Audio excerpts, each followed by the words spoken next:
Hey, my fellow Schneider compadres. Bill coming at you. Friendly Bill. Just a quick video. Last few days have been great. Today was a great day. Yesterday was a great day. So I've been having some good days lately. And that is awesome. So basically today's video is going to be, I went from Portland, Oregon down to LA, and then my next load is going up to Pueblo, Colorado, which is south of Denver. So good loads, I'm kind of expecting to get a couple crappy loads here, but yeah, 2 good loads in a row. Good miles today. Drove about close to 600 miles, which is great considering that the second half of that was through the Rocky Mountains. And when I get into the Rockies, I just take it slow and steady. I mean, I was driving along and I did see there was a rollover. Peterbilt 389 rolled over. And it was a Kenworth T680 that its trailer brakes were on fire. So those were the 2 things I witnessed going through the Rockies.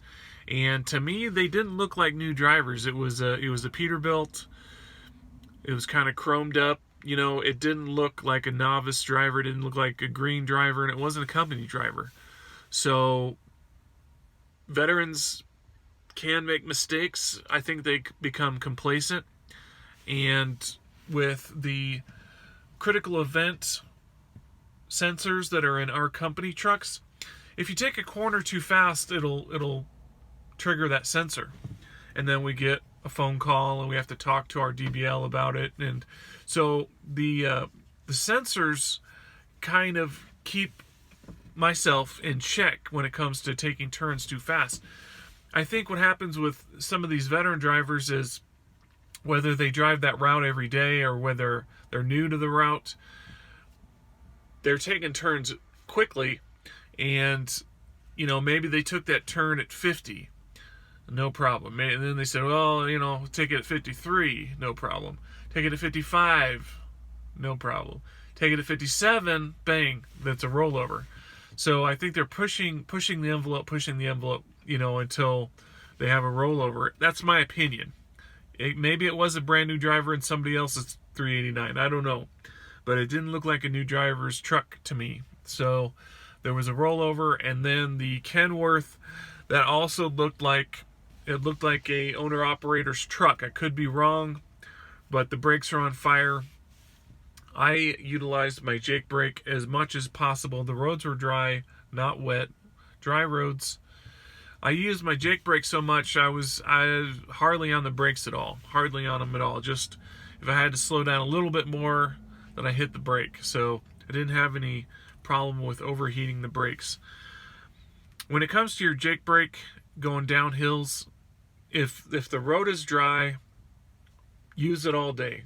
Crank that thing up, use your Jake brake as much as you can. If the roads are slippery, don't use your Jake brake, because what the Jake brake does, it's an engine combustion brake. So it uses the engine's combustion to slow the truck, but what it's doing is it's slowing the drive tires. It doesn't affect your trailer tires at all. So if you're on snow or ice and you hit your Jake brake, what can happen is the tractor, the drive tires are slowing, but the trailer, your trailer tires you're not hitting the brakes on there at all. So what happens is, this is trying to stop, this is trying to go, and the trailer can try to pass the tractor. So don't use it in snow or ice, and be careful using it on wet roads. But anyway, the roads were dry. Went through, I think it was Colorado Highway 50 from west to east, and went right through the mountains. And it was beautiful, but it slowed me down considerably. But I'm outside of Pueblo right now. So that's kind of what's going on. Yeah, not much else. Okay, I watched the video. Just to correct myself, it's not the engine combustion that slows the truck down. It's the engine's compression that is utilized when using the Jake brake. One last thing, I'm a driver just like you, so I'm just a company driver, so I don't get any special treatment. I am not a TE or an engineer or involved with recruiting or anything like that. So I got a message, non-urgent. Please call the OSR team within the next 24 hours. We are staffed Monday through Friday, blah, blah, blah. Call should take less than 15 minutes. Last week's internal log audit, you had multiple log violations, missing pre-trips and or line 4 inaccurate logging events. So I looked through my logs. I didn't see anything. As far as I know, I did pre-trips, unless maybe I didn't. I don't know if there's a time limit that you have to hit for pre-trips. That may be it. I'm not exactly sure what this is about, but I am proud of my logs in terms of how I log things. But, if there's an issue, there's an issue. So I have to call. I'll probably call tomorrow because they're already gone.